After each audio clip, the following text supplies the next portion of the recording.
What do you want us to do? What do you want us to do at this point? What? I'm lost for it. I don't know what to do. I got 5 boys. I don't know what. I ain't got nothing. Wait, did you catch the absolute raw heartbreak in this mother's voice?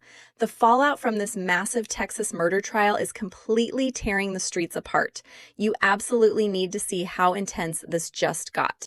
Minister Dominique Alexander is the man that you just heard from in that video. He is a spokesman for the Anthony family. Minister, it's nice to have you on. You keep saying that black lives don't matter, but no black lives were lost here. A 17-year-old white person was killed. So what are you talking about?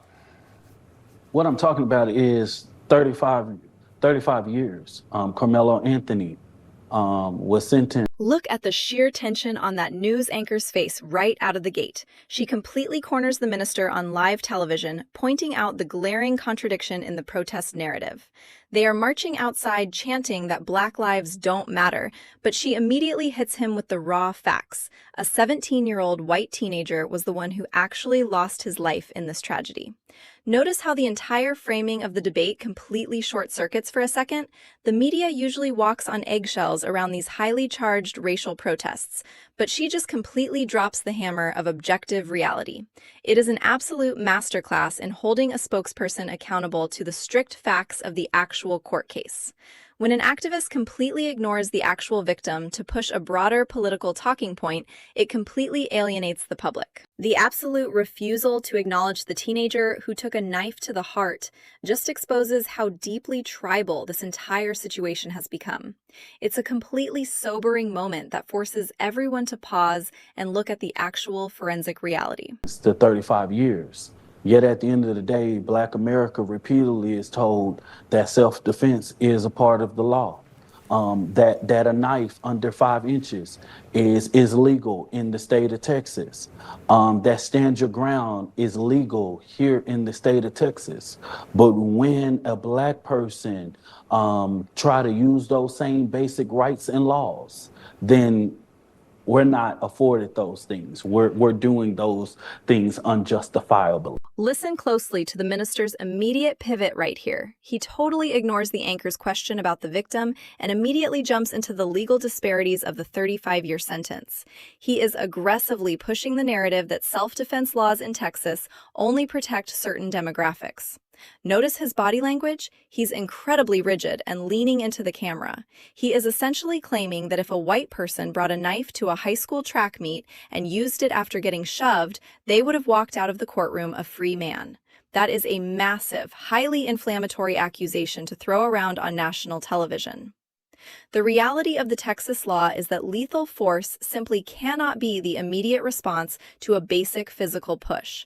But the minister is completely ignoring the escalation of force to strictly focus on systemic bias. When you completely strip away the actual details of the crime, like pulling a blade on an unarmed kid, you can manipulate any verdict to sound like an absolute injustice. It perfectly captures why the crowds outside the courthouse are so entirely radicalized right now. And our saying through this at the beginning was, oh, so positive, we're going to be oh, so positive, and that's who she was. Now it pains him to know his wife and the mother of their twins is no longer here. Lacey passed away from leukemia on January 15th at age 28, just 1 day after receiving the diagnosis. Her body just kept getting immune. The leukemia was too strong, too fast. Josh says Lacey seemed completely healthy until she began having flu-like symptoms the Wednesday before she passed. She was pregnant, so we weren't too concerned about everything. And then as the days progressed and her symptoms have worsened, her legs started not working well. She wasn't eating.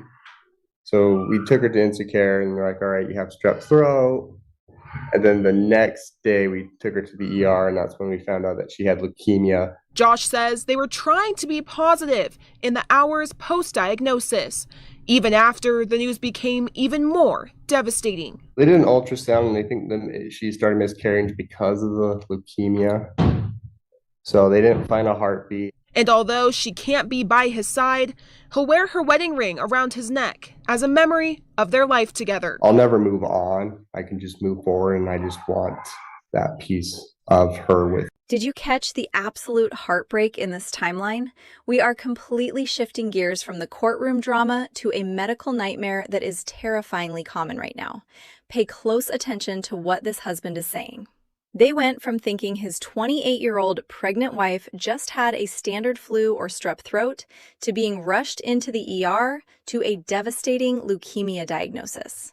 Notice the absolute shell shock in his voice. It is completely terrifying to think that a healthy, athletic young woman can go from walking around perfectly fine to fighting for her life in a matter of days. The sheer aggressiveness of this cancer is completely baffling medical professionals. When you hear about an immune system completely shutting down this rapidly, it naturally sparks massive questions about environmental factors, dietary changes, and recent medical interventions. The sheer speed of the cellular breakdown completely defies traditional oncology timelines. It is an absolute tragedy that forces us all to start asking incredibly hard questions about what is actually happening to our baseline health as a society. Real breakthroughs with regard to cancer and your phase trials this year and at the end of last year. What can you tell us, Stefan? Yeah, so we're indeed very excited. We've been working on this for almost 10 years now. So it's a lot of investment in innovation with Merck. It's basically an individualized treatment for cancer. So the data we shared is about skin cancer, melanoma, which, as you know, a lot of people die from every year and a lot of people are diagnosed with. And what is really unique about this drug called intismeran is that it's individualized, meaning if you and I were diagnosed the same day by the same doctor with skin cancer, Moderna will make a different medicine for your cancer and the medicine for my cancer. And that will be done in around 30 days. And as you said, the results are really exciting. If you look at the study, it was a phase 2 study, 157 people, it was randomized. So it was a real study. Check out the absolute arrogance coming from the Moderna CEO right here. He is literally sitting there laughing while explaining that they are going to start creating completely personalized mRNA cancer drugs in under 30 days. Notice how casually he drops that massive piece of information. We are suddenly in an era where the exact same technology that just sparked massive global debate is now being positioned as the ultimate cure for the massive spike in aggressive cancers we are seeing worldwide. Think about the massive financial loop happening here. The pharmaceutical industry is essentially creating a perpetual subscription model for human health.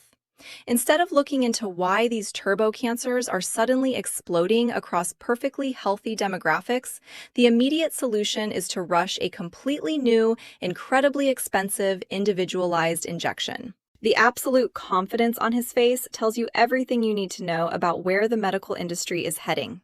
It is entirely focused on highly profitable, patentable treatments rather than actual holistic prevention or finding the true root cause of this massive health crisis. Is there a link between cancer and COVID-19 vaccines? That was the issue at the heart of Wednesday's hearing held by Chairman Ron Johnson of the Permanent Subcommittee on Investigations for the Senate Committee on Homeland Security and Governmental Affairs. In his opening remarks, Senator Johnson noted the attacks on scientific publications over research into the possible link. Legacy media is not the only American institution that has been captured and controlled. Big Pharma also hires and financially awards former Federal Health Agency officials and spends lavishly on lobbying and political donations to lawmakers of both parties. It generously funds other members of the COVID cartel, social media, medical associations like the American Medical Association and the American Association of Pediatricians, international health organizations, medical colleges, and medical journals.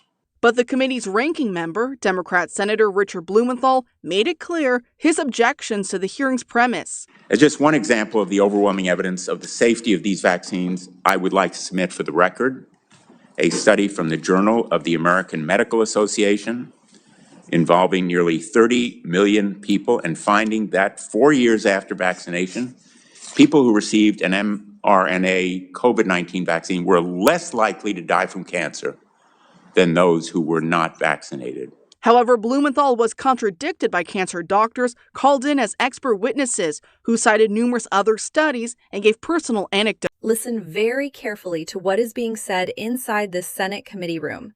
This isn't some random internet conspiracy theory. This is a sitting senator laying out the absolute financial capture of our entire medical establishment.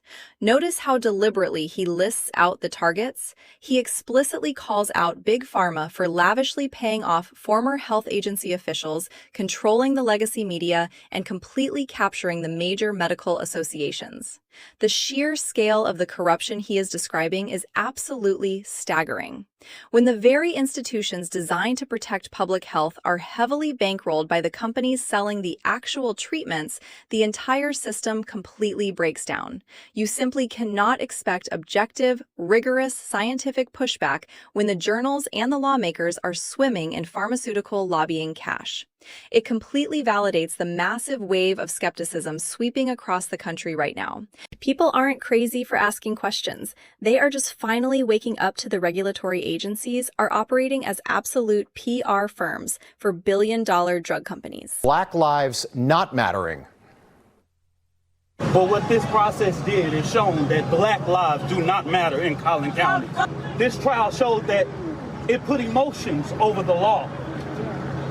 After Trayvon Martin and so many countless names, it has shown us that black life is not safe in Collin County. Now let's jump right back to the absolute chaos outside that Texas courthouse.